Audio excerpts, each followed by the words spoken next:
saw recently that Steve identified the birth of Tiny Orchestral Moments as that day that you came in and played violin with the League of Crafty Guitarists in Burbank. Yeah. You did Blockhead, and I was standing there, and it was a very exciting moment to see, and to, I can draw that line back. I think Frank Ocean is kind of an unofficial executive producer or something of this whole thing. Yeah, I was just thinking that actually. I was with Steve and some other people, and I was like, I wouldn't even know you guys if it weren't for Frank Ocean. And it was just,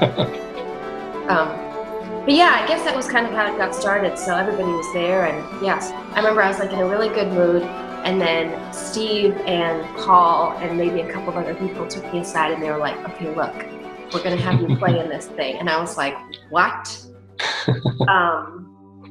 Because I'd never heard Blockhead before, and before walking into that room. Yeah. You've got like 25 people playing this like extremely intense polyrhythmic. But then, it turned out to be really fun, and I guess that was maybe one of the several inspirations to start Tiny Orchestral Moments. You've been in the guitar craft community for a long time. My first course was in like November of '96. I was into it very intensely. What has been your impression of Tiny Orchestral Moments so far? Because you know a lot of the people who've been involved. You've known Steve for what, 20-something years? Yeah, he was the lead crafty on my level 1 in '96. So yeah, 22 years. Incredibly exciting. Seeing all these people that I know getting together and that spark igniting and igniting again and igniting some more and staying burning, and all these spontaneous happenings, and Steve just creating the environment for that to happen. Yeah, he's such a great facilitator, and I appreciate so much how much trust goes into that, because obviously it's not an inexpensive or simple thing to do. It takes a lot of energy, and it's not easy for 25 people to leave their lives and then go for a week and completely detach and just work on music. And Steve has so much trust. We just show up, and some of us haven't met before, we've never even heard of each other, and he's like, well, we're gonna go in the studio today, and you're gonna do something, and and he just like lets it all flow, and just somehow trusts that it's going to be amazing. And I just feel like it's such a unique opportunity, because I do a lot of recording sessions, and I don't often just get free reign to just do whatever I want. And he also has a knack for putting people together who should have been together for a long time.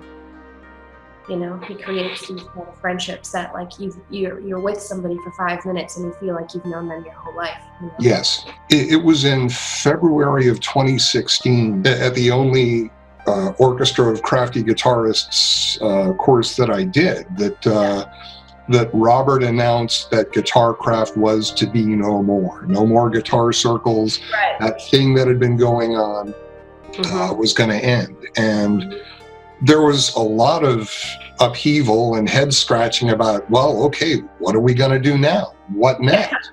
And Steve, I think, has come up with, here's what's next.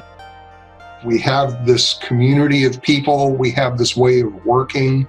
Let's see what we can do with it. I remember coming to New York when I was living there, and I went to see a show at St. Mark's Cathedral, and I watched the whole thing happen, and it was very beautiful and immersive, and I never imagined that it could morph into this thing that would include me and clarinet, singers, keyboard, all these different instruments. I never would have imagined. Steve just took it there. I'm very interested to see what's going to happen next, because we've only done this for 3 years. So I wonder, what's going to be like Tom 5 or Tom 10 or seeing all the things that are coming out of it. Like I never heard of Beth Fleener before Tom 3, and now she's doing stuff with Alex and just all the cross connections and it's really stunning to see all that happen. I completely agree. Like, it brought me and Julia together, and you know, she and I are good friends now, and me and Julie and Amy and me. I mean, I don't even want to say, it's too many people. I'm gonna just cry because I love these people so much, and I don't know how on earth I would have ever gotten to meet them any other way. But yeah, it is really cool that, like, you know, we're kind of planting the seeds for new things to happen in the future, and that's why I think it's important that we keep doing it, so that we can keep bringing in special guests and just keep going, really.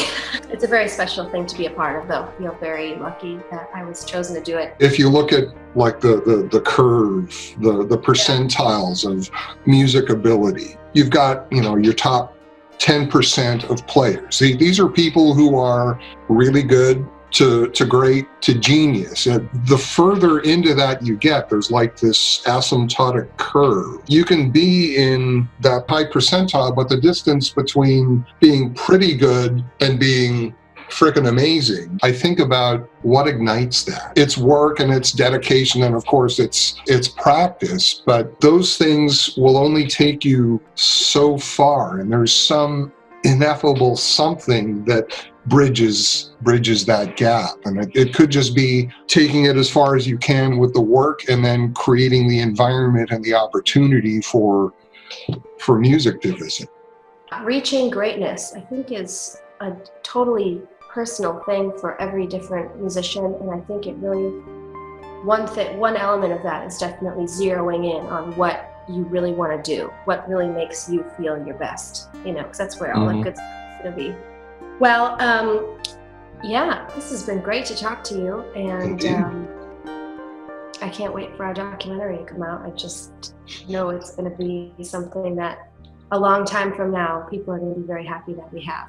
So yeah, agreed. I'm looking forward to all of this.